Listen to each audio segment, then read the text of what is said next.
आता गावाकडील बातम्यांचा वेगवान आढावा घेऊयात।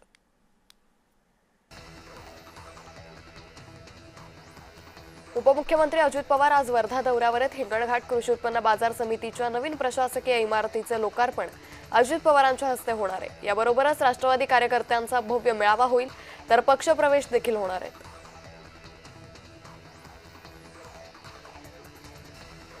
नांदगाव शहरात महिलांच्या गळ्यातील सोनसाखळी चोरीच्या घटनांमध्ये वाढ झाली होती। या पार्श्वभूमीवर नाशिकचे जिल्हा पोलीस प्रमुख बाळासाहेब पाटील यांनी स्थानिक गुन्हे शाखेला चोरट्यांचा छडा लावण्याचे आदेश दिले। यानंतर तिघांना अटक करण्यात आली।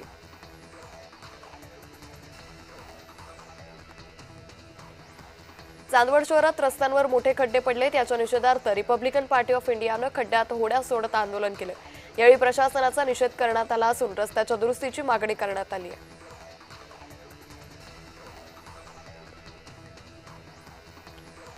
कोयना नदीची पाणी पातळी वाढल्यानं त्याचा फटका गणपती मूर्तींना बसलाय। यावेळी मुस्लिम समाजातील काही तरुणांनी गणपती मूर्तींना हटवण्यासाठी सहकार्य केलंय। इतकंच नाही तर स्वतःची जागा गणपती मूर्तींसाठी उपलब्ध करून दिली।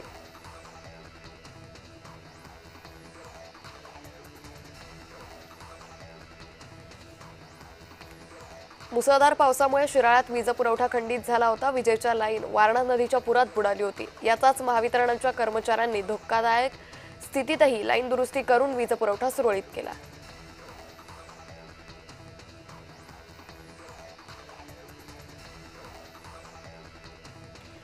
नांदेड शहरातील नरंगले डिजिटल बॉईज हॉस्टेलमध्ये 10वीतील विद्यार्थ्यानं गळफास घेत आत्महत्या केली।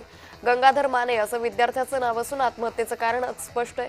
शहरातील अन्य एका हॉस्टेलमध्येही काही दिवसांपूर्वीच एका विद्यार्थ्यानं आत्महत्या केली होती।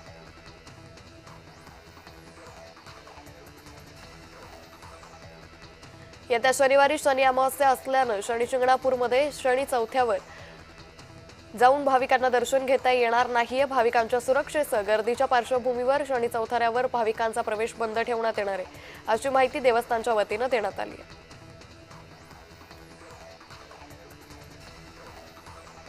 छत्रपती संभाजीनगर जिल्ह्यातील पैठण तालुक्यातील गेवराई मर्दा ते चौफुली या रस्त्याची दुरावस्था झाली आहे। वाहन चालकांसह प्रवाशांना जीव मुठीत घेऊन प्रवास करावा लागतोय। रस्त्यावर वेडीवाकडी वळणं आहेत, त्यामुळे अपघाताची शक्यता आहे।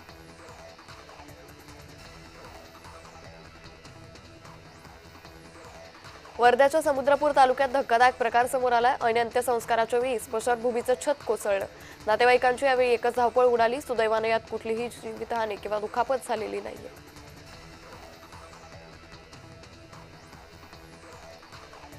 मुसळधार पावसानं सोलापूरमधील हिप्परगा तलाव काठोकाठ भरलाय। ब्रिटिशकालीन हिप्परगा तलाव ओसंडून वाहू लागलाय।